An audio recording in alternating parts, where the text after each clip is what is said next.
అందరికీ నమస్కారం. నా పేరు భార్గవి. ప్రసన్న కుమార్ సర్రాజ్ గారి కథలు సామాన్యంగా వ్యంగ్యంతో అలాగే హాస్యంతో కూడినవి అయి ఉంటాయి. ఈ పుస్తకానికి సంబంధించి ముళ్లపూడి వెంకటరమణ గారు ఏమన్నారు అంటే, ప్రసన్న కుమార్ గారిది చమత్కారి దారి. చమత్కారం కేవలం మాటల్లోనే కాదు, ఊహల్లో కల్పనలో కూడా. ఈ దారి గులాబీల దారి. పువ్వులు ఉన్నాయి, ముళ్ళు ఉన్నాయి. మంచి హాస్య రచయిత. ఆయన రీతి ఒరవడి పెట్టగల బడి అన్నారు. ఇక శ్రీరమణ గారు ఏమన్నారంటే, ఇందులో ఉన్న 38 కథలు హాస్య వ్యంగ్య ధోరణిలో నడిచినవే. సర్రాజు ప్రసన్న కుమార్ సహజ ధోరణే అది. గొప్ప గొప్ప సందేశాలు లేవు గాని హాయిగా చదివిస్తాయి. ఇక కార్టూనిస్ట్ మోహన్ గారు ఏమన్నారంటే, కథల ప్రపంచం పెద్దది, అందున హ్యూమర్ అంటే డేంజర్. తెలుగు సినిమా లాంటి వల్గారిటీకి, మీలో చక్కని సంస్కారానికి అపీల్ చేసే హాస్యానికి తేడా ఉంటుంది. ప్రసన్న కథలు ఈ పని చేస్తాయి. తెలుగు హాస్యం లెవెల్ పెంచిన సంతకం ప్రసన్న అని అన్నారు. బాపు గారు ఈ కవర్ పేజీ గీశారండి. అలాగే ఇందులో ఉన్న 23 కథలకు కూడా ఆయనే బొమ్మలు గీశారు. మిగిలిన కథలకి బాబా శశాంక్ చిత్రాలు గీశారు. ఈ కథ పేరు భూమత్స్య గుండ్ర. ఇంతకీ కథా కమామిషి ఏమిటి అంటే, బావ బావమరిది ఉంటారండి. వాళ్ళు ఒక సినిమా తీయాలి అనుకుంటారు. జనరల్గా బావ బావమరుదుల బంధం ఎలా ఉంటుంది? చాలా అన్యోన్యంగా ఉంటుంది. ఇంకా భార్య కంటే ఎక్కువగా బావమరిదితో మెలుగుతూ ఉంటారు. బావలు బావమరుదులు అలాగే ఉంటారు ఎక్కడైనా సరే. ఇందులో కూడా బావమరిది మీద డిపెండ్ అవుతాడు ఈ బావ కూడాను. సో ఆ సినిమా తీయాలి అనుకున్న ఆలోచన అసలు నిజమైందా? ఒకవేళ నిజమైతే వాళ్ళు ఎలాంటి సినిమా తీశారు, అది ఎంత దాకా వెళ్ళింది, వాళ్ళకి లాభాలు వచ్చాయా నష్టాలు వచ్చాయా, అసలు ఏంటా కథ అనేది ఈ భూమత్స్య గుండ్ర కథలో తెలుసుకుందాం. మరి కథలోకి వెళ్ళిపోదామా? అనగనగా ఒక ఊళ్ళో ఆసామి. ఏ సామి అని అడిగితే ఆసామి అనే చెప్పాలి. ఆయనకో రోజు పుల్ల మజ్జిగ తాగి పడకుర్చీలో పడుకున్న సమయంలో ఒక కోరిక కలిగింది. అది ఏ కడుపుతో ఉండే వాళ్లకో కలిగే కోరిక అయితే ఓ పనసకాయతోనో బొప్పాయి కాయతోనో తీరిపోయేది. కానీ ఈ సామికి కలిగిన కోరికే మధురమైనదైనా అది తీరడం కొంచెం కష్టమైన పనే అని చెప్పొచ్చు. ఆ రాత్రికి నిద్ర పట్టలేదు. మర్నాడు పరధ్యానంగా చాలా అవకతవక పనులు చేశాడు ఆసామి. వేపుల్ల అనుకుని జనప పుల్ల నోట్లో పెట్టుకుని నమిలాడు. ఆ రోజు పొలంలో పచ్చి మంచి కళ్ళు కూడా ముట్టలేదు. ఆయన చిన్న కొడుకుని ఆవు తన్నితే ఓహో అని ఊరుకున్నాడు. ఓ రోజు ఆసామి బామ్మర్ది చెల్లెలి ఉత్తరం చూసుకుని బావకిష్టమైన కజ్జికాయలు తీసుకొచ్చి బావగారి ముందు పళ్ళెంలో పెట్టి పలకరింపుగా నవ్వాడు. ఆసామి నవ్వలేదు. బామ్మర్ది ముఖం చిన్నబుచ్చుకోకుండా బావకి చక్కిలి గింతలు పెట్టైనా కులాసాలోకి దింపుదామని నిశ్చయించుకున్నాడు. ఆ సాయంత్రం ఊరు బయటకు షికారుకెడుతూ బావగారితో ఓ క్వార్టర్ లాగించాక గాని అసలు విషయం బయటపడలేదు. నాకు ఫోరెన్ వెళ్ళాలనుంది బావా అన్నాడు ఆసామి బాధగా జాలిగా. దానికే ఎల్లు అనబోయి ఏంటది అని అడిగాడు బామ్మర్ది. ఫోరిన్ అంటే ఈ దేశం అని విడమర్చి చెప్పటానికి ట్రై చేశాడు. నాలుక మొద్దుబారిపోయిందని కించిత్ సిగ్గుతో. అదెలా కుదురుద్ది బావా, అయినా నీకు ఈ వయసులో ఇదేం బుద్ధి అని సంజాయిషి కోరాడు బామ్మర్ది. వయసుకి ఈ దేశానికి ఏముంది బావా సంబంధం? ఎంతమంది రోజు ఎల్లి రావడం లేదు? రోజు పేపర్లో చూడట్లా? ఎన్ని ఫోటోలు, వాళ్ళంతా ఈ దేశాలకెళ్ళి రావడంలా అన్నాడు ఆసామి. అంటే పేపర్లో పడేదంతా నిజమనుకుంటున్నావా బావా? ఆ ఫోటోల్లో కొన్ని సంస్మరణలు, కొన్ని తప్పిపోయిన వాళ్ళ ఆచూకీలు, ఇంకా కొన్ని కుష్టువుల డాక్టర్ రాకలు. పేపర్లో ఫోటో వేయించుకున్న ప్రతి ఓడు ఫారెన్ వెళ్ళాలంటే కుదురుద్దా బావా అన్నాడు బామ్మర్ది. ఆసామి నిస్పృహ చెందాడు. మళ్ళీ డల్ అయిపోయాడు. క్వార్టర్కు మించి ఒక్క చుక్క కూడా వద్దన్నాడు. బామ్మర్దికి జాలేసింది. సరే ఎల్లు బావా, నీకెందుకు నే సోత్తాలే అన్ని అని అభయం ఇచ్చాడు. ఆసామి కళ్ళు మిలమిల మెరిశాయి. ఆ ఉత్సాహంలో ఓ ఫుల్లు ఓ ముంతకల్లు లాగించేశాడు. మర్నాడు చెల్లెల్ని పక్కకి తీసుకెళ్లి విషయం చెప్పాడు బామ్మర్ది. చెల్లెలు నెత్తి నోరు కొట్టుకుంది. ఏ దొరసానమ్మ వలలో పడ్డాడోడని బావురు మనబోయి అంతలోనే కోపం వచ్చేసి విషయమేమిటో ఆసామీని అడిగి తేల్చుకుందామని కొంగు బిగించింది. బామ్మర్ది చెల్లెల్ని సముదాయించాడు. అల్లరి చేస్తే బావ మనకు దక్కడన్నాడు. రోజంతా కలలుగంటూ తాడి చెట్టు కిందే గడిపేస్తాడన్నాడు. చివరికి ఆ రోజు భోజనాలయ్యాక పంచలో చేరారు ముగ్గురు. ఏ ఊరెడతా అని అడిగాడు బామ్మర్ది టికెట్ కలెక్టర్లా. ఆసామి సిగ్గుసిగ్గుగా చూశాడు. లండన్ అని చెప్తే మొఖం మీద నవ్వుతారేమో. ఊళ్ళో చిన్న పిల్లాడి కాడి నుంచి పెద్దోళ్ళ దాకా లండన్ వెళ్ళమంటే బాగా తెలుసు. వద్దు, బాలే అది.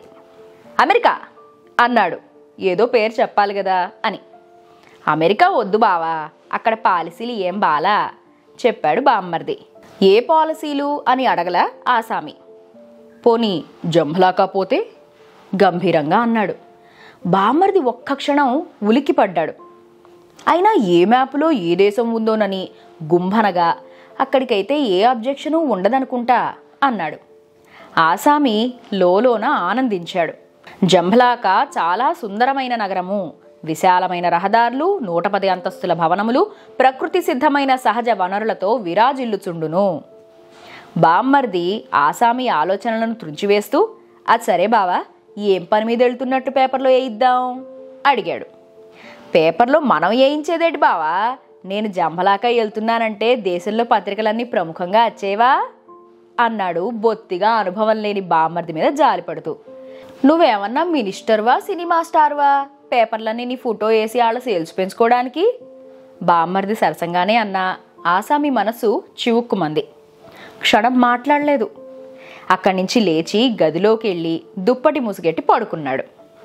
బామ్మర్దికి ఏం పాలుపోలేదు. బేలగా చూస్తున్న చెల్లెలికి కళ్లతోనే అభయం ఇచ్చి బజార్లోకి వెళ్ళాడు. సాయంత్రం బావగారిని తీసుకుని పొలాలమ్మట షైరు కెడదామని బయలుదేరదీశాడు. ఆసామి కాస్త ముభావంగానే బామ్మర్దిని అనుసరించాడు. చూడు బావా, నువ్వేమన్నా అనుకో, ఏనాడు ఇదిగో నాకిది కావాలని అడగలేదు నువ్వు. ఈనాడిలా ఇదేసీ ప్రయాణం అని సిక్కిపోతా ఉంటే చూడలేకపోతున్నాను.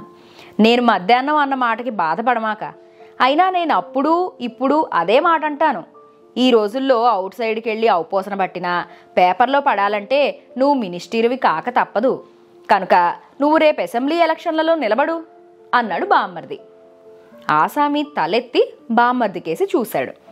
బామ్మర్ది కళ్ళు స్నేహపూర్వకంగా భుజం తడుతున్నట్లున్నాయి. ఒక్క క్షణం ఆలోచించి, వద్దు బావా, ఎలక్షన్లలో నిలబడటం అంటే మాటలు కాదు. ఎదుటోడు 1,00,000 ఖర్చెడితే మనం 4 పెట్టాల. పెట్టలేక కాదు, కీడెంచి మేలించమన్నారు. ఇన్ని లక్షలు ఖర్చెట్టి ఏ ఎదవనాయాలో ఎగస్ పార్టీ ఓడికి వేసిన ఒక్క ఓటు తేడా వస్తే కంప్లీట్గా అవుట్ అవుతాం కదా. అంతకన్నా పిక్చర్ తీస్తే అది దెబ్బతిన్నా మన పిల్లాడు ఆడుకోవడానికి ఫిలిం ముక్కలన్నా మిగులుతాయి. అదీగాక బామ్మర్ది ఒక్కసారిగా నిఠారుగా అయ్యాడు. ఏంటి బావా, ఏమైంది అడిగాడు ఆసామి.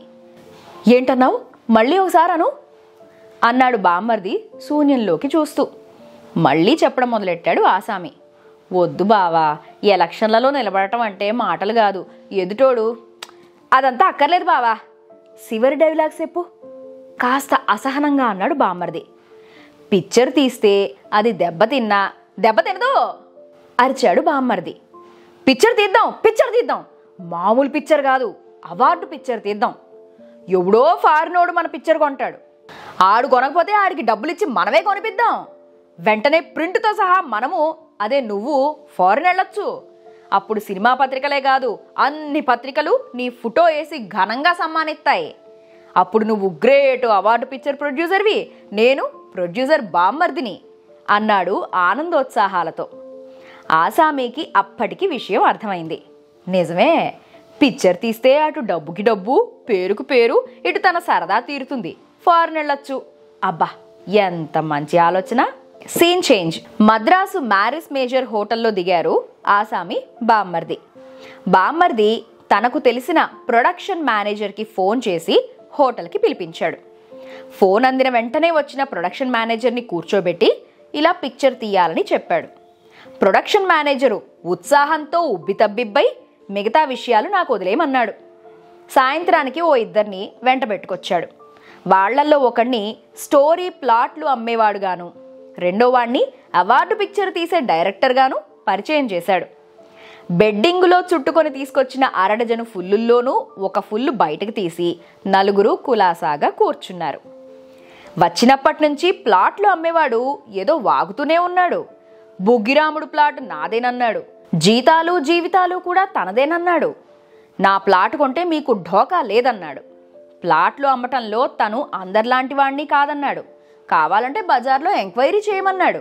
మార్కెట్ ధరల మీద ₹1 తను ఎక్కువ చెబితే చెప్పు మెడకి కట్టమన్నాడు. తన ప్లాట్లలో అన్ని రకాలవి ఉన్నాయని, ఏ ప్లాటు కావలసిన వాళ్ళకి ఆ ప్లాటే చెప్తానని, మిగతావన్నీ బయటపెడితే తన బిజినెస్కి దెబ్బ అని అన్నాడు. మీకేవేం ప్లాట్లు కావాలో ఆ ప్లాట్లకి సంబంధించిన వివరాలు పూర్తి చేయండి అంటూ 10 ప్లాట్ ఫారాల జిరాక్స్ కాపీలు బల్ల మీద పెట్టాడు. ఇక్కడ ప్లాట్ అంటే సినిమాకి సంబంధించిన ప్లాట్ ఉంటుంది కదా, దానికి సంబంధించిన వర్డ్ అనమాట ఇది. అంతేగాని ప్లాట్ఫామ్, రైల్వే ప్లాట్ఫామ్ ఇది కాదు. ప్లాట్ ఫారాలు. సరే, పౌరాణికాలు కావాలా అని అడిగి మళ్ళీ తనే అవి బాంబు పేలినట్లు బాక్సాఫీస్లో పేలతాయని, అయితే అందరిలా రాముడు, కృష్ణుడు, దుర్యోధనుడు, సావిత్రి వీళ్ల మీద తీస్తే లాభం లేదన్నాడు. ద్యుమత్సేనుడి వధ, అక్రూర అంగీరస సంవాదం, భక్త విదుర అను మహాభారత గాథ తీయమన్నాడు. ఆసామికి చిరాకేస్తోంది. యతవ ప్లాట్ల గొడవ ఆపడే. ప్లాట్దే ఉంది, అవార్డు పిక్చర్కి కెమెరా ముఖ్యంగా ఉండాల. డైలాగులు ఎంత వీలుంటే అంత తక్కువ పెట్టి దగ్గులు తుమ్ములు పెట్టాల. డైరెక్టరు గంభీరంగా పెగ్గు మీద పెగ్గు లాగిస్తున్నాడు. ఆరికి ఎక్కువ పోయి అన్నాడు ఆసామి ప్లాట్ ఫారాలిచ్చిన వాడి గురించి. ఓ గ్లాసుడు పుచ్చుకుంటే గాని వీడు వాగుడు ఆపడని. ప్లాట్ వాడు గ్లాసు ఖాళీ చేస్తున్న సమయంలో డైరెక్టరు గొంతు సవరించుకున్నాడు. అందరూ నిశ్శబ్దమైపోయారు. ఆయన ఎటేపో దీర్ఘంగా చూస్తుండటం గమనించి వారు గొంతు విప్పేదాకా మందు గొంతులో పోసుకోకుండా వినయంగా చూస్తున్నారు. 5 నిమిషాలైంది, 10 నిమిషాలైంది. అలా గోడవైపే చూస్తాడే రెప్పవేయకుండా. డోసుగాని ఎక్కువ అవ్వలేదు కదా, మరీ కక్కుర్తిగా లాగించేసినట్లున్నాడు. ఇప్పుడు ఈడు మాట్లాడకపోతే ఎలా? అవార్డు పిక్చర్ ఎలా? ఫోర్న్ వెళ్ళడం ఎలా? బామ్మర్ది డైరెక్టర్ చూస్తున్న వైపే చూశాడు. అక్కడో చీమల బారుంది. డైరెక్టరు నిట్టూర్చాడు దీర్ఘంగా. ఆ బారులో ఒక్క ఆడచీమ కూడా లేదు అన్నాడు. మరి క్యాబరే డాన్సింగ్ లేదు? ఇందాక సర్వర్ వచ్చి బారులో ఉంది, రాత్రి 9 గంటలకని చెప్పాడే? ఆసామి సందేహంగా అడిగాడు. డైరెక్టరు అర్థం కానట్లుగా చూసి మళ్ళీ చీమల బారుకేసి తల తిప్పి, స్త్రీ ఎక్కడైనా సామాజిక పరంగా, ఆర్థిక పరంగా ఘోరంగా, భారంగా. డైలాగ్ రైటర్ కమ్ ప్లాట్ వాడు అందుకున్నాడు. వాహ్ వాహ్, ఇంకో అవార్డు పిక్చర్కి ఈరోజే నాంది పడింది, చియర్స్ అని వికృతంగా అరిచాడు. డైరెక్టరు తనకు అందలేకపోయిన మాటలు పూర్తి కాకుండానే తనని రక్షించినందుకు కృతజ్ఞతగా చూశాడు ప్లాట్ వాడి వైపు. ఆసామికి ఇంకా చిరాకెత్తింది. బామ్మర్ది కేసి తిరిగి, చూడు బావా, మనకి అర్థం కాని భాషలు అవి ఏ వద్దు గాని అవార్డు పిక్చర్కి ఎంత అవుద్దో ఈయనెంత పుచ్చుకుంటాడో అడుగు అన్నాడు. నేనింక పుచ్చుకోను, మళ్ళీ ఇంటికెళ్ళాలి, మా ఆవిడే తలుపు తీస్తుంది మురిపెంగా అన్నాడు ప్లాట్ రైటరు. అబ్బా, నీ మందు విషయం కాదులేవయ్యా, ముందు పిక్చర్ గురించి ఆలోచించరే పబ్లిక్గా విసుక్కున్నాడు ఆసామి. అంతవరకు మౌనంగా ఉన్న బామ్మర్ది ప్రొడక్షన్ మేనేజర్కి సైగ చేశాడు. అయ్యా డైరెక్టర్ గారు, వీరు మాకు కావలసిన వారు, పెద్ద మనుషులు. మీరు దయచేసి మా పిక్చర్ కాదనకండి. మీకెన్ని బిజీ పనులున్నా మాకు కాల్ షీట్ ఇవ్వండి అని బ్రతిమాలాడు ప్రొడక్షన్ మేనేజర్. డైరెక్టరు నింపాదిగా చూసి అన్నాడు, అందుకే కదా ఓ పక్క ఇంకో అవార్డు పిక్చర్కి షూటింగ్ జరుగుతున్నా మధ్యలో వచ్చాను. ఈ పాటికి హీరో మధ్యలోకి వచ్చేసి ఉంటాడు అన్నాడు. ఆయన మాట్లాడుతున్నప్పుడు అలవాటుగా తలూపినా చివరి వాక్యం కొరుకుడు పడక ఒకళ్ళ మొహం ఒకళ్ళు చూసుకున్నారు. అప్పుడు ప్రొడక్షన్ మేనేజర్ భాష్యం చెప్పాడు. అవునండి, ఇప్పుడు వీరు తీస్తున్న షాటు హీరో కొండల మీద నుంచి మధ్య నుంచి నడిచి నడిచి ఇంటికొచ్చి కాళ్ళు కడుక్కుని భోంచేస్తాడు. హీరో ఔపోసన పట్టగానే మన డైరెక్టర్ గారు కెమెరా స్విచ్ ఆన్ చేసి ఇలా చక్కా వచ్చారు. ఈ పాటికి హీరో మజ్జిగ పోసుకుని ఉంటాడని వారు అనుకుంటున్నారు.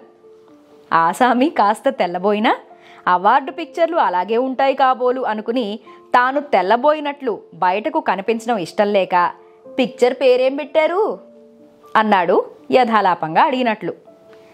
నిత్యకృత్యాలు. డైరెక్టరు చివరి గుటక వేసి లేచి నించున్నాడు. వెంటనే ఆసామి బామ్మర్ది లేచారు.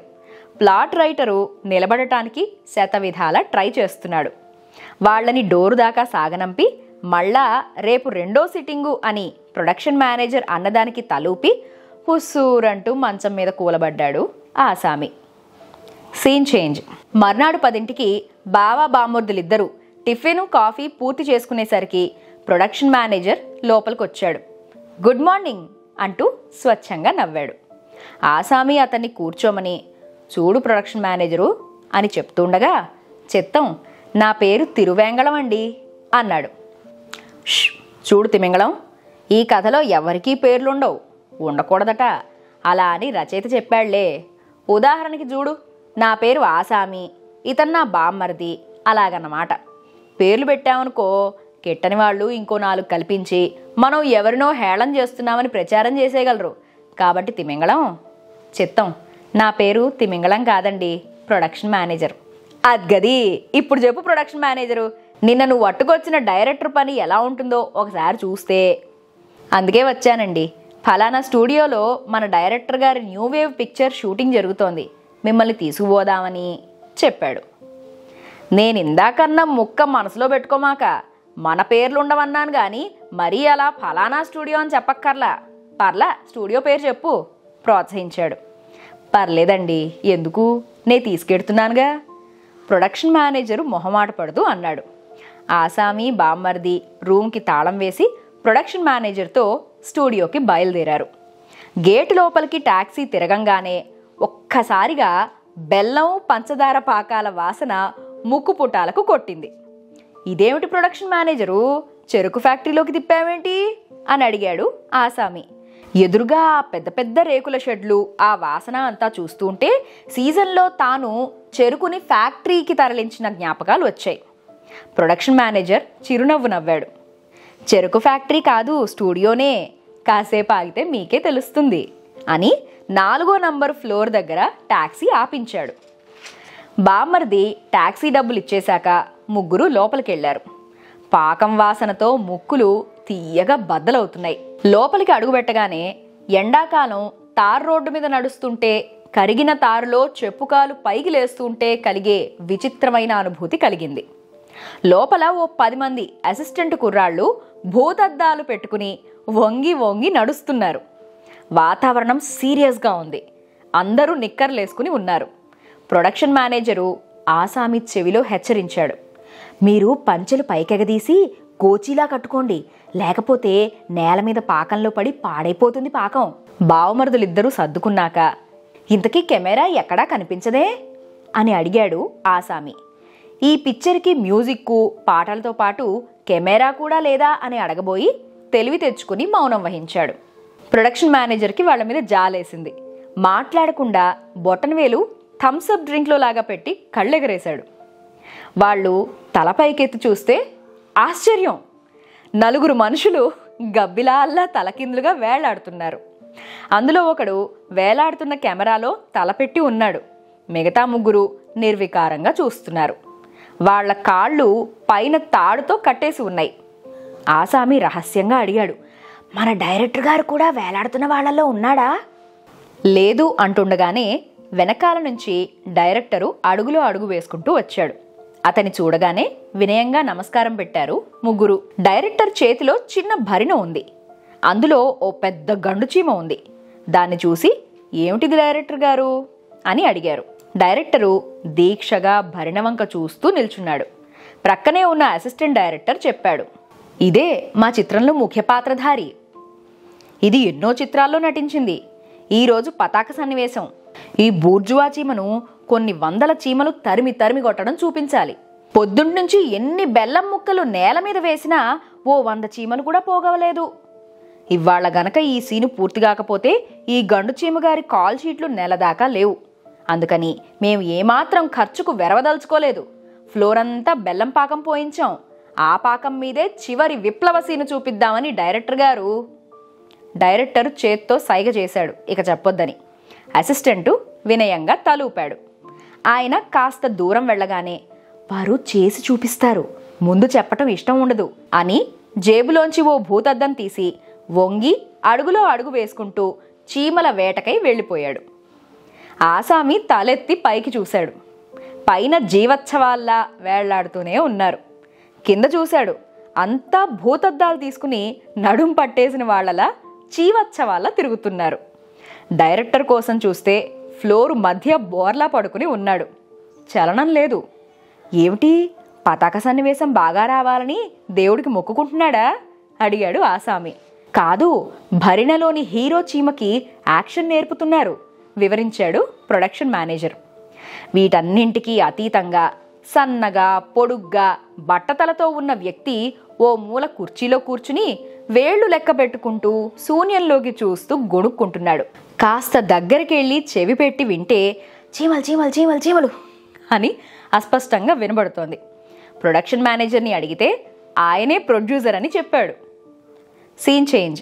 తర్వాత 4-5 సిట్టింగులైనాక కథ, స్క్రీన్ ప్లే సిద్ధమైంది. తర్వాత హడావిడి పడకుండా ఏవేం కావాలో ముందరే చెప్తే కొనుగోళ్లన్నీ చేసేద్దాం అన్న ఆసామీతో ఏకీభవిస్తూ డైరెక్టరు లిస్టు రాసిచ్చు. సినిమా తయారు చేయు విధానము: కావలసిన వస్తువులు: ఒక గేలము, ఓ 10 వానపాములు, శనగపిండి, ఓ డబ్బా మంచి నూనె, ఉల్లిపాయలు, మసాలా దినుసులు, కాస్త తినే సోడా, కొంచెం వాము పిండి. ఆసామి ఆశ్చర్యపోయాడు. సినిమా తీయడానికి కావలసిన వస్తువులు ఇవేనా? డైరెక్టరు నింపాదిగా అన్నాడు. మన సినిమా తీయడానికి ఇవే. నన్ను నమ్ముకున్న నా నిర్మాత నేను చెప్పిన దాని మీద ₹1 ఖర్చు పెట్టినా నాకు ఇష్టం ఉండదు. సాధ్యమైనంత తక్కువ ఖర్చుతో పొదుపుగా తీయడమే నా పద్ధతి. ఆసామీకి డబ్బు పొదుపరితనం విషయంలో డైరెక్టర్ని చూస్తే ముచ్చటేసింది. కానీ మరీ బొత్తిగా శనగపిండి, తినే సోడాతో కనీసం దుస్తులైనా కొనక్కర్లేదా అడిగాడు.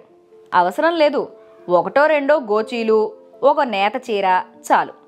మరి మేకప్ అడిగాడు ఆసామి. మన హీరో హీరోయిన్లు పక్క స్టూడియోలోంచి షూటింగ్లు అయి వస్తారు కదా, వాళ్ళు వేసుకొచ్చిన మేకప్ తుడిచేస్తే చాలు.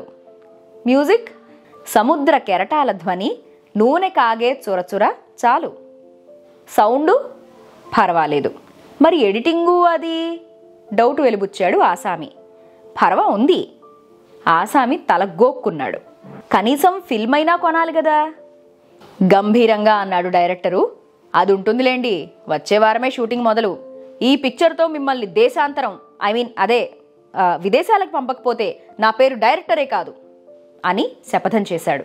తర్వాత డైలాగ్ రైటర్ని కాస్త వివరంగా కథా, స్క్రీన్ ప్లే మళ్లీ చదవమని ఆదేశించి కళ్ళు మూసుకుని ఏకాగ్రతగా కూర్చున్నాడు డైరెక్టరు.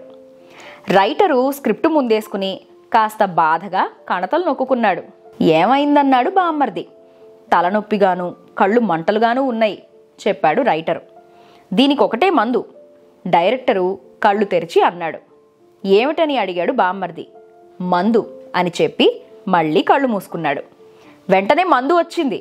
అంతా తలోగుక్క తాగాక రైటరు ఉత్సాహం పుంజుకుని చదవటం మొదలుపెట్టాడు. హీరో బెస్తవాడు. మొదటి షాటులో అనంతమైన సముద్రపు టంచుల్ని చూపిస్తాం. దూరం నుంచి వచ్చే ఓడ, మొదట జెండా, తరువాత తెరచాప పైభాగం, ఆ తరువాత క్రమంగా ఓడ మొత్తం కనబడుతుంది. 4వ క్లాసు సామాన్య శాస్త్రము చూడుడు. అలా ఓడ మొత్తం కనబడేదాకా కెమెరా స్టడీగా ఉంటుంది. అది భూమి గుండ్రంగా ఉందని చెప్పటానికి సింబాలిజం. మొదటి షాటులోనే దర్శకుల వారి ప్రతిభ కనబడుతుంది. ఇక తర్వాతి షాటు సముద్రం ఒడ్డున ఎత్తైన బండ మీద కూర్చుని ఉంటాడు హీరో. ఒక గోచి, వలటోపి, అంతే. సన్నటి పొడుగాటి గేలానికి వానపాములు గుచ్చి నీటిలోకి గేలం వేస్తూ ఉంటాడు. ఓ 1/2 డజను చేపలు పడేదాకా న్యాచురల్గా చూపించాలని నిర్ణయించుకున్నారు డైరెక్టర్ గారు. ఈ విషయంలో ఏమాత్రం రాజీ పడదలుచుకోలేదు. తరువాత పట్టిన చేపలు తీసుకుని ఆనందంగా ఇంటికి వెళ్ళి భార్య చేతికిస్తాడు.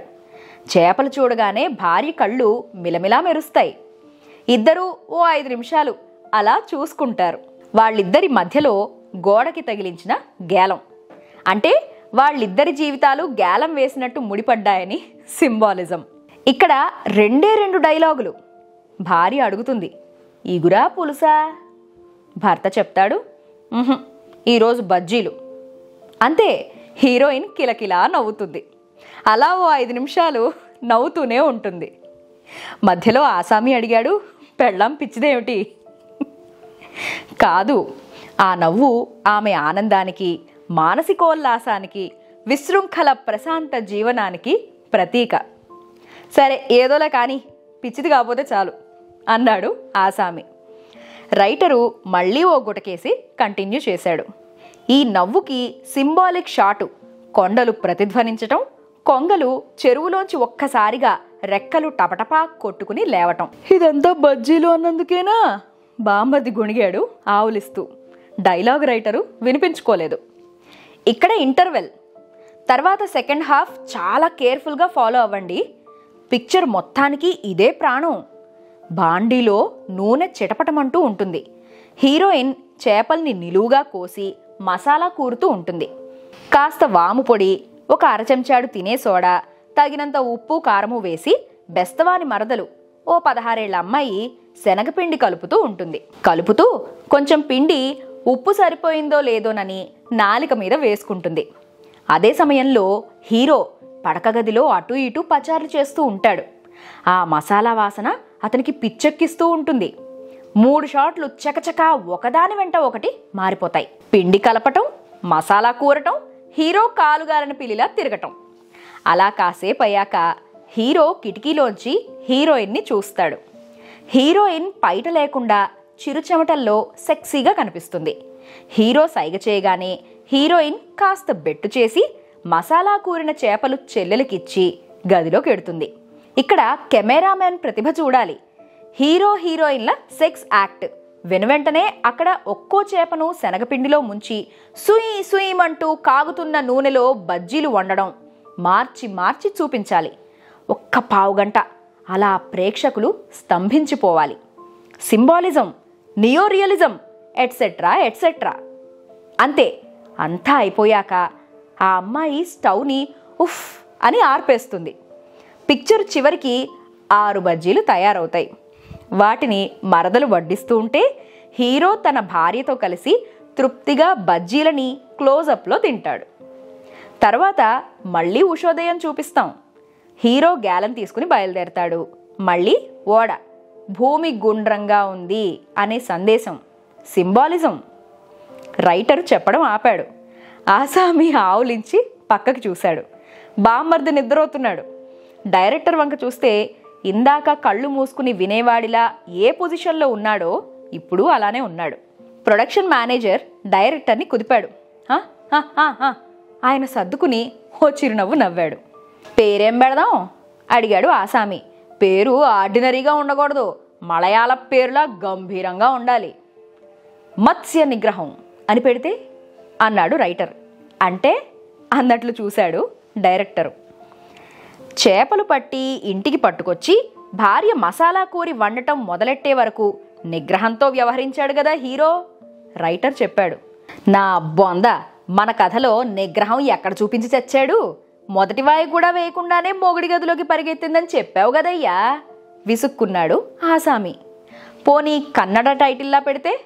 అసలు కన్నడం మలయాళం టైటిల్స్లా గంభీరంగా ఉంటేనే అవార్డు వస్తుంది. భూమి గుండ్రంగా ఉందని సింబలైజ్ చేశాం కాబట్టి మత్స్య గుండ్ర భూమి ఎలా ఉంది అన్నాడు రైటర్. ఆ మత్స్య అనేది తప్పనిసరిగా ఉండాలా? అది తీసేస్తే శుభ్రంగా గుండ్రభూమి లేక భూమి గుండ్ర అని పెట్టొచ్చుగా మామిడి తండ్రలాగా చిరాగ్గా అన్నాడు ఆసామి. లేదు లేదు, మత్స్య అనేది ఉండాలి చెప్పాడు డైరెక్టర్. పోనీ మత్స్యమాయ అని పెడితే అన్నాడు రైటరు. నీ మత్స్యమాయ, కాస్త ఆలోచించుకుని టైం తీసుకుని చెప్పవయ్యా. అయినా ఇప్పటికే లేట్ అయింది, ఇక పడుకుందాం, టైటిల్దే ఉంది దొరకపోదు అని ఆసామి అనేసరికి ఆ రోజుకి అంతా విశ్రాంతి తీసుకున్నారు. Scene change. వారం రోజులు రికార్డు టైంలో పిక్చర్ పూర్తి చేశాడు దర్శకుడు. బాగా ఆలోచించి టైటిల్ ఈజీగా అర్థమైతే పస ఉండదని కాస్త క్రిటికల్గా భూమత్స్యగుండ్ర అని పెట్టారు. ఈ టైటిల్తో ఓ తెలుగు పిక్చర్ తయారైందని న్యూస్ అందగానే అవార్డు కమిటీలో మెంబర్లంతా ఆత్రంగా దాని గురించి చర్చించుకోసాగారు. సర్టిఫికేట్ సంపాదించడంలో పెద్దగా కష్టపడలేదు కానీ కాస్త చికాకులే ఎదురయ్యాయి. సెన్సార్ వారు పిక్చర్లో విశృంఖలంగా చూపించిన సెక్స్ యాక్ట్కి ఏమీ అభ్యంతరం పెట్టలేదు కానీ కెమెరా బెడ్రూమ్కి నూనె కాగుతున్న భాండీకి మధ్య ఊగిసలాడుతున్నప్పుడు మరదలు పిల్ల బజ్జీలు వేస్తుంటే వచ్చే సుయ్ సుయ్ అనే చప్పుడు మాత్రం అశ్లీలంగానూ ఉద్రేకాలను రెచ్చగొట్టేదిగానూ ఉందని అభ్యంతర పెట్టారు. ఎలాగో సెన్సార్ వాళ్ళని బతిమాలి వాళ్ళు పాయింట్అవుట్ చేసిన 10 సుయిలలోనూ 4 సుయిలు తగ్గించి ఆ రకంగా కాస్త అశ్లీలతను తగ్గించినట్లు వాళ్ళ ఆమోదం పొంది సర్టిఫికేటు సంపాదించారు.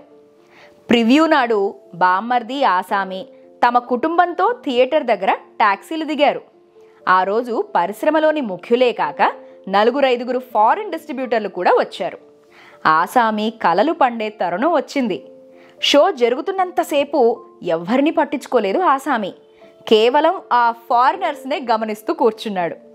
ఇంటర్వెల్లో బావమర్ది చేయించిన అరేంజ్మెంట్స్ ప్రకారం సినిమాలో చూపినట్లుగానే ఘుమఘుమలాడుతూ తయారు చేయించిన బజ్జీలు సర్వ్ చేశారు. ఆసామి స్వయంగా ప్లేట్లో పెట్టి ఫారినర్స్కి అందించాడు. వాళ్లలో ఒక ఆయన ఆసామీతో మాట్లాడుతూ బజ్జీ తుంచాడు. లోపల నిండు చేప బయటపడింది. అతను ఆశ్చర్యంతో కళ్ళు పెద్దవి చేశాడు. ఆసామీని పక్కకి తీసుకెళ్లి ఓ మీడియేటర్ సహాయంతో వీటి పేరేంటి అని అడిగాడు, నోట్లో పెట్టుకుని తన్మయత్వంతో. ఆసామి గబుక్కున బజ్జీలు అని చెబితే ఫారిన్ వాడు నవ్వుతాడేమోనని మత్స్యగుండ్ర అన్నాడు. ఓ, మత్స్యగుండ్ర, కానీ ఈ చేపలు మా పసిఫిక్లో దొరకవే. ఒక్క నత్తగుల్లలు తప్పితే ఇలా చేపల్ని చుట్టూరా షెల్తో సహా వేయించడం నేనెరుగను. మీరు షెల్తో సహా వేయించడంతో చాలా బాగున్నాయి. లోపలున్న చేపలో మసాలా ఎలా కూరారు? What is the secret? Please tell me అన్నాడు అర్థిస్తూ. ఆసామీకి ఏం చెప్పాలో తోచలేదు. సీ పిక్చర్ ఆఫ్టర్ ఇంటర్వెల్ అన్నాడు. ఇంటర్వెల్ తర్వాత బజ్జీల సీన్ మొదలైంది. పిక్చర్ అంతా చూసి అందరూ నిర్మాతని, డైరెక్టర్ని అభినందించారు. ఉత్తమాభిరుచులు గల నిర్మాత అని ఆసామీని మెచ్చుకున్నారు. అందరూ వీడ్కోలు తీసుకుని వెళ్ళిపోయాక ఆ ఫారినర్ ఆసామీ దగ్గరకొచ్చి, I want to buy this picture, it is wonderful అన్నాడు. పక్కనే ఉన్న బామ్మర్ది ఎగిరి గంతేసి బావని వాటేసుకుని చెప్పాడు, ఆయనకు మన పిక్చర్ కావాలట అని. ఆసామీ కళ్ల ముందు టెక్నికలర్ మెరిసింది. అయినా సంతోషాన్ని బయటపడనీయక బెట్టుగా ఎంతటా అని అడిగాడు. హౌ మచ్ అని బామ్మర్ది పెద్దగా ఇంగ్లీష్లో అడిగాడు ఫారినర్ని. 5 lakhs అన్నాడు ఫారినర్. 5 లక్షలా? లక్షకు మించి ఒక్క పైసా కూడా ఇవ్వను, కావాలంటే కొనుక్కోమను, లేకపోతే లేదు అని ఆసామి ఖండితంగా అంటుంటే బామ్మర్ది అతను చెయ్యి పట్టుకుని పక్కకి లాక్కుపోయి, నీకేమన్నా పిచ్చా జెడ్డే, మనకు 5 లక్షలు ఇచ్చి ఆయన కొనుక్కుంటానంటుంటే అన్నాడు. కాసేపు నిలువు గుడ్లేసుకుని చూశాడు ఆసామి. తర్వాత బామ్మర్దిని కావలించుకున్నాడు ఆనందంతో. Scene change. మరి మన దేశంలో రిలీజ్ ఎప్పుడు బావా అడిగాడు ఆసామి. భలే ఓడివే, ముందు మనం విదేశాలకెళ్ళాలి. అక్కడ మన బొమ్మ దేశం తిరిగి శతదినోత్సవాలు చేసుకోవాలి. అవన్నీ చూశాక మన ప్రభుత్వం బంగారు పువ్వో జంతువో అవార్డు ఇవ్వాలి. తర్వాత ఎప్పుడో మన ఆళ్ళు చూసే భాగ్యం కలిగించాలి. మనం తీసింది మంగినపూడిలోనైనా మ్యాంట్రియల్ ఎల్లొస్తే గాని బొమ్మకి ఇలువ రాదు బావా అని హితబోధ చేశాడు బామ్మర్ది. ఆ రోజు విమానాశ్రయంలో బంధుమిత్రులంతా వీడ్కోలు చెప్పడానికి వచ్చినప్పుడు ఆసామీకి కళ్ళు చెమర్చాయి. ఇన్నాళ్లకి గదా నా ఆశయం నెరవేరిందని ఫిల్ము డబ్బాలు పట్టుకుని ఆసామి, బామ్మర్ది, డైరెక్టరు, ఫారినరు 4 బయలుదేరారు. ఫారిన్లో సెన్సార్ వారు ఈ చిత్రం చూసి ప్రొడ్యూసర్ అభిరుచి గమనించి అంత లెంగ్తీ పిక్చర్ ఉండకూడదని సముద్రపు షాటు, చేపలు పట్టడం మరియు సెక్స్ సీను కట్ చేసి జాగ్రత్తగా ఎడిట్ చేసి మసాలా కూరి బజ్జీలు వండడం దగ్గర నుంచి హీరో హీరోయిన్లు భోంచేయడం వరకు చూపించారు. దానికి టైటిల్ ది బజ్జీ అని పెట్టారు. ఆ చిత్రం విదేశాల్లో గొప్ప సంచలనం సృష్టించింది. పూర్తి నిండు చేపను సూదిమోనంత బెజ్జం కూడా లేని షెల్తో సహా మసాలా కూరి ఎలా వండారా ఈ ఇండియన్లు అన్నదానికి ప్రాధాన్యం ఇవ్వబడింది. పబ్లిసిటీ కోసం థియేటర్ ఆవరణలో ఆసామి, బామ్మర్ది బాండీ పొయ్యి పెట్టుకుని హాట్గా ఫిష్ బజ్జీలు వేసి సేల్ చేసేవారు. అలా ఏ పట్టణంలో ప్రదర్శించినా మీరు బజ్జీలు వేస్తానంటేనే మా థియేటర్లో ఆడిస్తాం అని షరతు పెట్టేవారు థియేటర్ యజమానులు. వెంటనే మసాలా దినుసులు, బాండీ తయారు. ఇలా బజ్జీల ద్వారా కూడా బోలెడు డబ్బు సంపాదించి తిరుగు ప్రయాణంలో జ్ఞాపకార్థం 2 గరిటెలు పట్టుకుని బంధుమిత్రుల హర్షధ్వానాల మధ్య విమానంలో దిగారు ఆసామి, బామ్మర్ది. అఖండ స్వాగతం లభించింది. ఆ రోజే ప్రభుత్వం ఈ పిక్చర్కి అవార్డు ప్రకటించింది. ఆ తర్వాత ఈ పిక్చర్కు వినోదపు పన్ను మినహాయించి విషాదపు పన్ను విధించింది ప్రభుత్వం. అవార్డు పొందిన పిక్చర్లు సామాన్యులు చూసి వినోదించడానికి వీల్లేదని, అసలు అవార్డు పిక్చర్లు ఏదో కులాసాగా చూసి వినోదించి మజా చేసుకోవడానికి కాదని, పిక్చరు అడుగడుగునా గూఢార్థాలు అంతరార్థాలు వెతుక్కుంటూ వాదించుకుంటూ క్షణం తీరిక లేకుండా చూడవలసిన అవార్డు సినిమాకి విషాదపు పన్ను విధించాలని ప్రత్యేక కమిటీ చేసిన సూచనను అనుసరించి ప్రభుత్వం సముచిత నిర్ణయాన్ని తీసుకుందని కేంద్రంలో మంత్రి ఒకరు హర్షధ్వానాల మధ్య ప్రకటించారుట.